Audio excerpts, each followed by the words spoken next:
Looking back, I'd say I had a pretty enjoyable childhood. Nothing bad ever happened to me. I barely ever got sick, never broke any bones, or got into fights with my cousins when I visited. I was basically a picture-perfect child, not to brag. Except one time when I was visiting my older cousins, I experienced the strangest event. And even today, I still can't tell myself that it was just my imagination.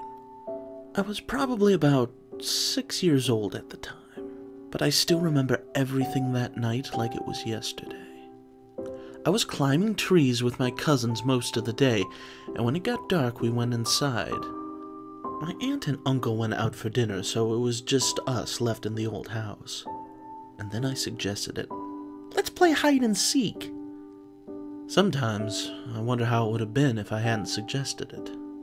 Either way, it was Alex's turn to be it first since he lost rock, paper, scissors, and Ray and I scattered to find a hiding place.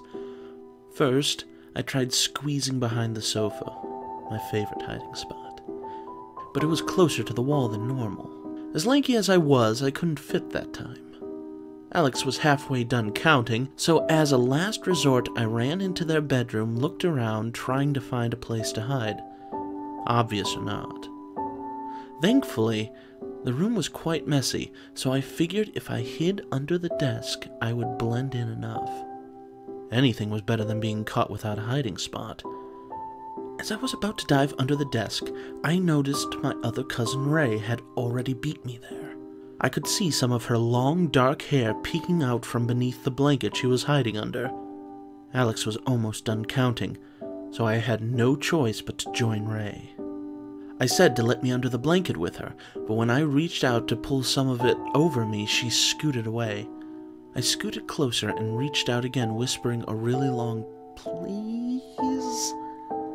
But she jerked away to completely avoid my touch. Fine, I thought. I guess that's fair anyway. Since she was there before me, it makes sense for me to be the one to be caught first. I teasingly whispered that I could see her hair anyways, and she rustled around in the blanket trying to cover it, not succeeding. When I looked around from my hiding spot, I could definitely see that it was a good place, with some boxes blocking the view of the door around the corner, so if someone just gave a quick glance over the room, they wouldn't have seen us. I leaned over and whispered how this was a really good hiding spot. Ray rustled around under her blanket in response. Then suddenly I heard Alex walk into the room. He looked around, checking under the bunk beds, right across from the desk. I held my breath. He got up and walked to the closet, checking in there, before going back out of the room.